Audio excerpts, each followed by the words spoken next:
I'm going to convert the whole chapter heat into the form of question answer, and it is very helpful to the student who are appearing SEE examination.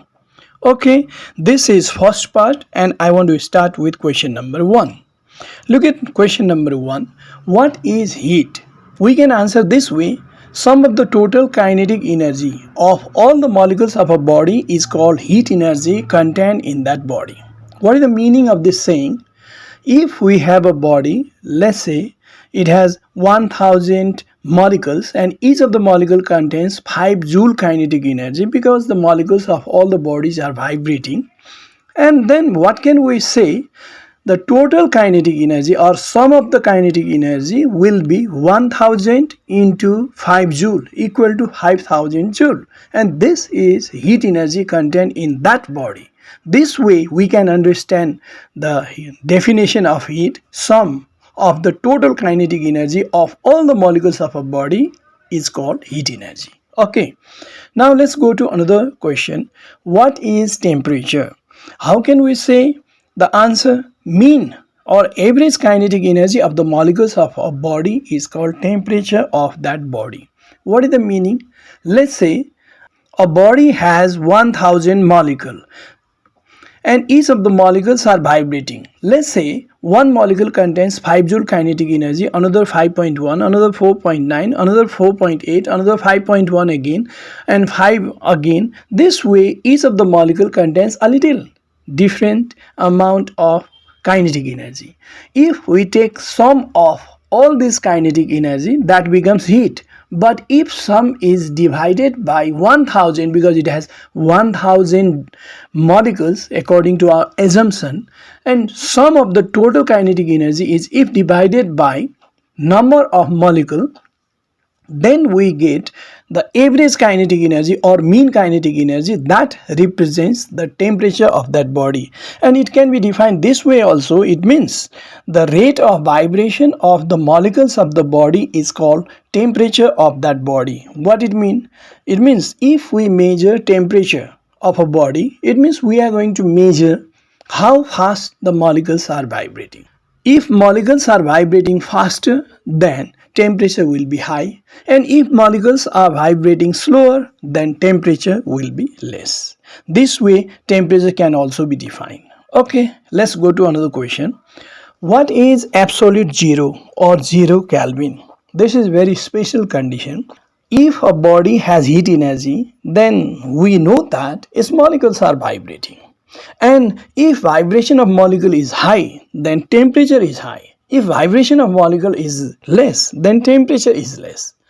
If the molecules are not vibrating, if it is cooled down, and then what happens is molecule begin to vibrate slower and slower and slower, and at last when molecule stops to vibrate, then that condition is called absolute zero, and the measurement of temperature is 0 Kelvin, and below this temperature we cannot measure the temperature of the body. Okay, that's why we can say the temperature at which the motion of the molecule stops is called absolute zero. Okay, let's go to another question. This is the difference. Write down the differences between heat and temperature. Then we have to draw a table certainly, and in one of the side heat, another side temperature. Now first difference we can write definition. The sum of the kinetic energy of all the molecules of the body is heat contained in that body. But temperature, the mean or average kinetic energy of the molecule of the body is its temperature. Second difference will be its unit. Its SI unit is joule, and other units are calorie, kilojoule, etc. Maybe megajoule also. In case of temperature, we know its unit is different. Its SI unit is Kelvin, and other units are degree Celsius, degree Fahrenheit, etc. Okay, third, it can be measured by using calorimeter. This is a device which is used to measure heat energy contained in the body. But temperature is measured by using thermometer. We know this. Heat is the cause of rise or fall of temperature. This has a great meaning. If we heat a body, then its temperature keeps on rising and rising and rising. It means rise of temperature is because of heat. And if heat is removed from that body, it means if we cool down that body, then its temperature goes down and down and down. It means heat is the cause. Cause of what? Rise or fall of temperature. But what is temperature? Temperature is the effect. Heat is cause. Temperature is the effect of heat. Because of heating, temperature increases, and because of cooling, temperature decreases. That means temperature is the effect of heat. Okay, next, this may be another simple definition of heat. It is a form of energy which gives sensation of warmth.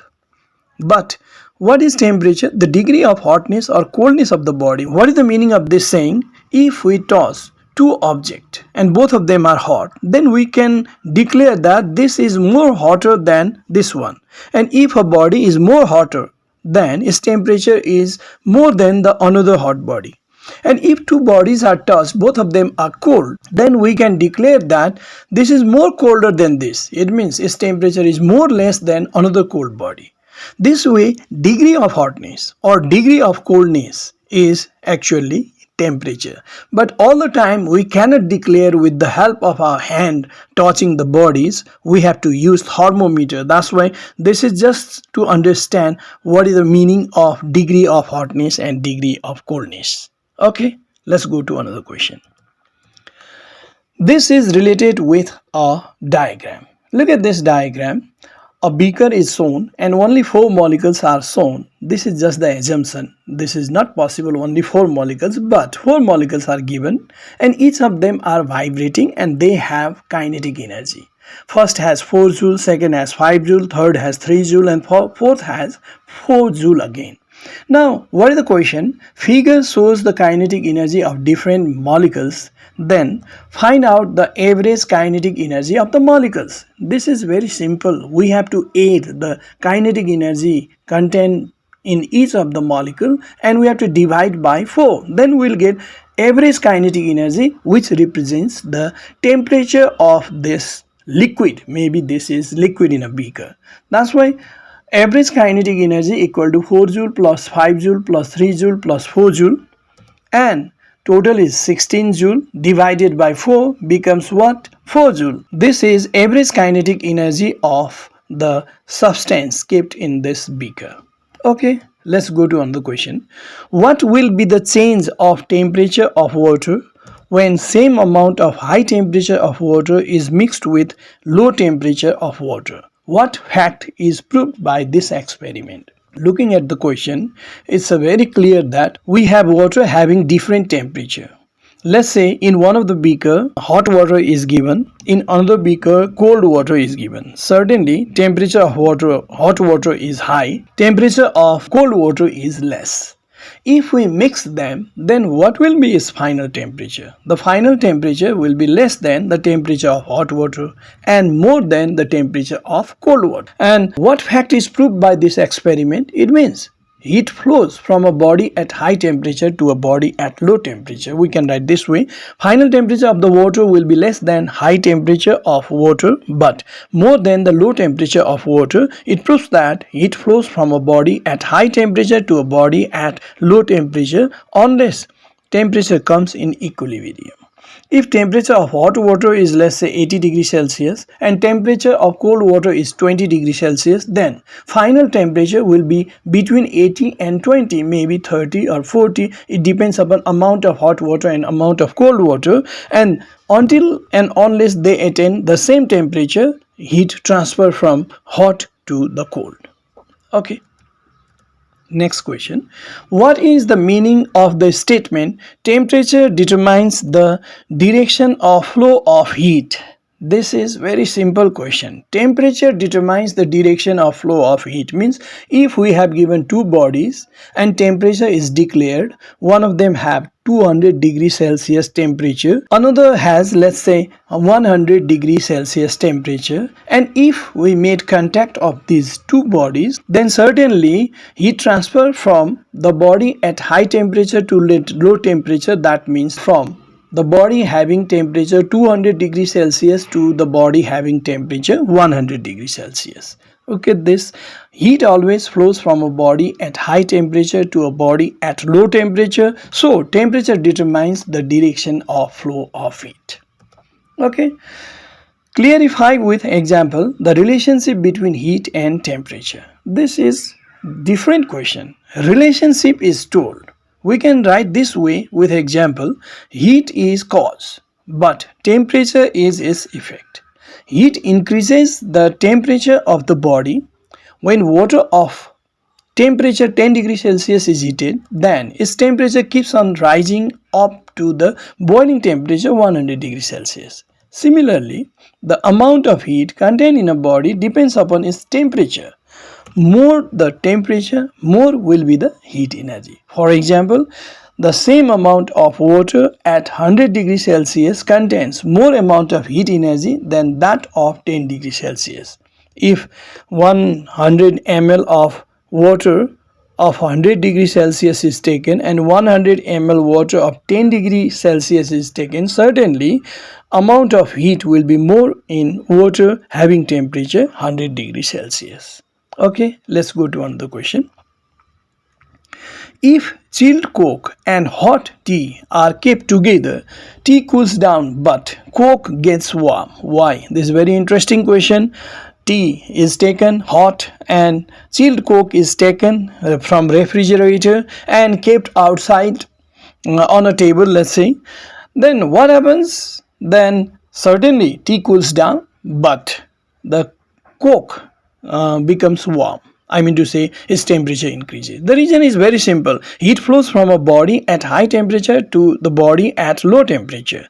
Temperature of atmosphere is more than the temperature of chilled Coke. So heat flows from atmosphere to the chilled Coke and its temperature increases and becomes warm. But the temperature of atmosphere is less than the hot tea. So heat flows from tea to the atmosphere. Therefore tea cools down. Okay, next. Write down the definition of 1 calorie heat. What is the relation of joule and calorie? Here we have two questions. Okay, amount of heat required to raise the temperature of 1 gram of pure water by 1 degree Celsius is called 1 calorie heat energy. It's a very simple definition. And 1 calorie is equal to 4.2 joule heat energy. Okay, next, when hot iron nail is kept in cold water, the temperature of iron is reduced, whereas the temperature of water is increased. Why? Because heat transfer from iron to water. Temperature of hot iron nail is greater than the cold water. As we know, heat flows from a body at high temperature to a body at low temperature. Water gains heat, so temperature of water rises, but iron loses heat energy, so its temperature falls down. Okay, next. Write down the factors on which heat energy contained in a body depends. What are the factors? There are three major factors. What?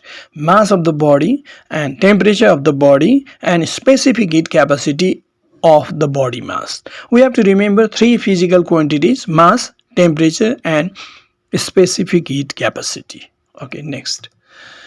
Write the relation between quantity of heat gained or lost by a body with its mass.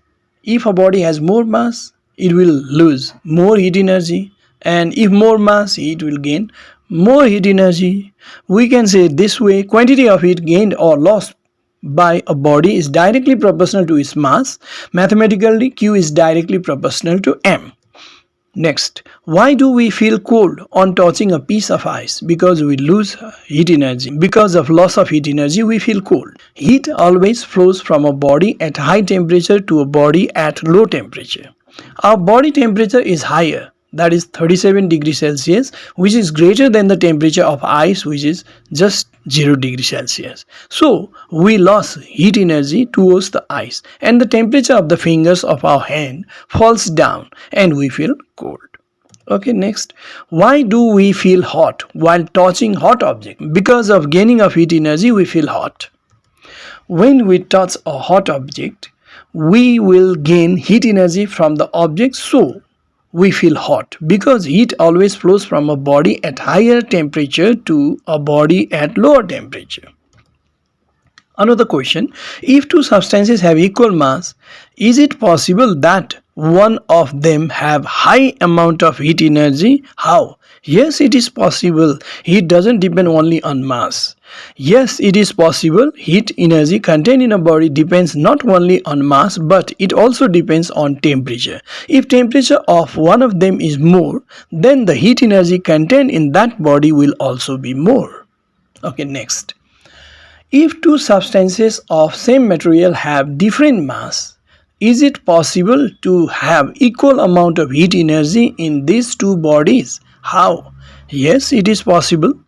Heat energy contained in a body does not depend only on mass, but it also depends on temperature of the body. If temperature of the smaller mass is higher than the temperature of bigger mass, then they may have equal amount of heat energy. These questions are a little tricky.